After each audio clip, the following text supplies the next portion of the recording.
when Paris was liberated, I engaged myself in the French First Army, side by side with the American GIs. We did the German campaign, and then we were in the French zone. There was a French zone, American zone, English zone, Russian zone. After the war, in 1946, I went back to Paris, and I returned to the theater because I'd started its whole story. In 1944, I was in the underground, and not to lose time in Paris at that time, which was occupied by the Nazis, I decided to enter the school where I met Etienne Decroux, and it was for me the revelation of the grammar for mime, and I decided to become a mime. But when Paris was liberated, as I said before, I wanted to liberate completely, because Paris was liberated, but the war was not over.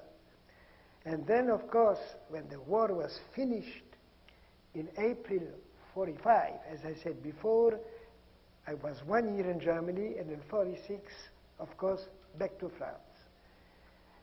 In 1958, there was a great man called the Révérend Père Brugberger. How do you say this in English? Reverend Father? Reverend Father. Yes.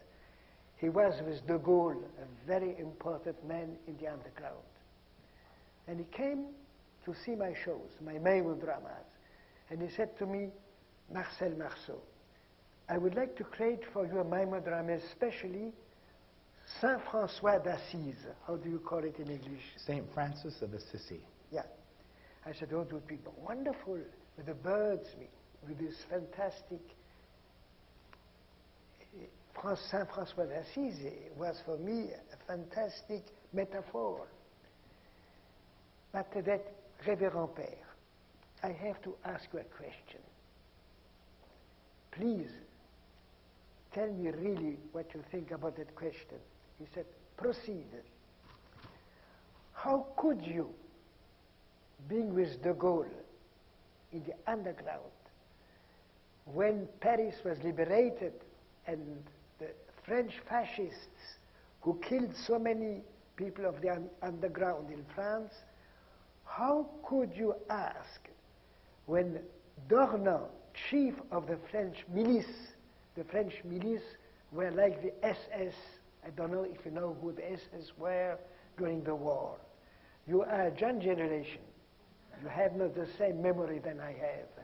In Paris, there were underground, and there were also, unfortunately, French fascists, who, it was a sort of war between the underground people and the French fascist people.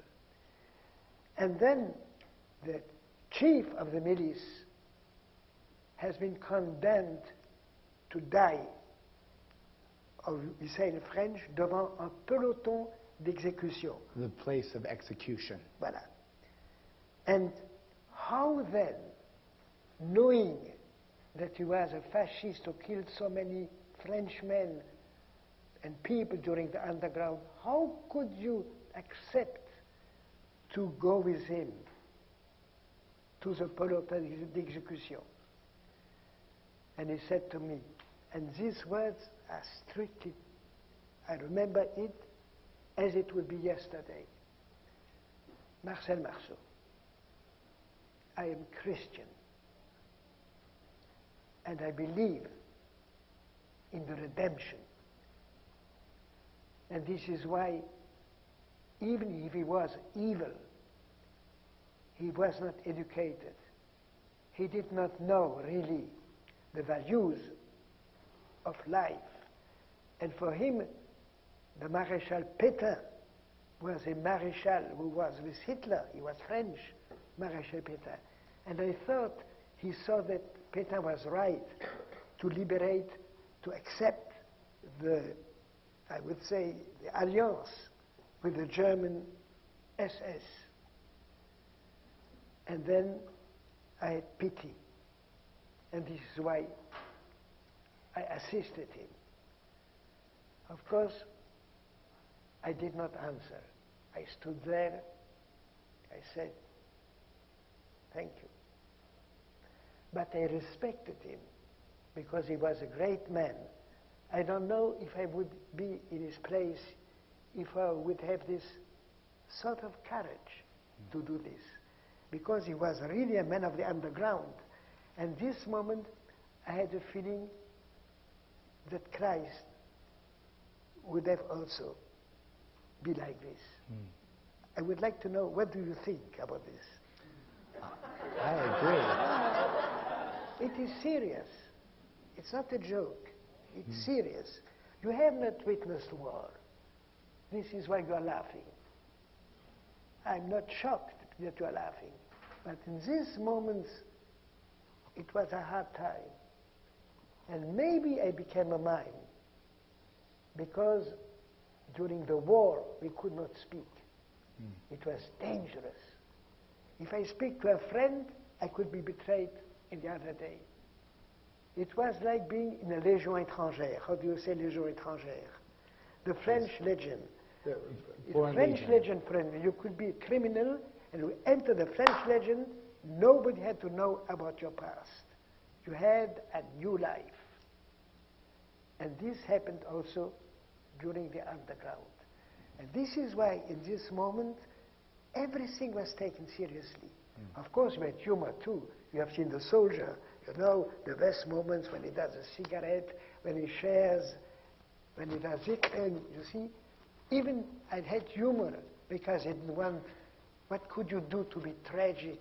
Nothing was more tragic than the war itself. And of course, when you do mime, all the time, even when the situation was funny, it was frightening for him. Anxiety was there. And of course, at the end, he dies. And he resurrects again. In this way, I was very impressed by what Révérend Père said.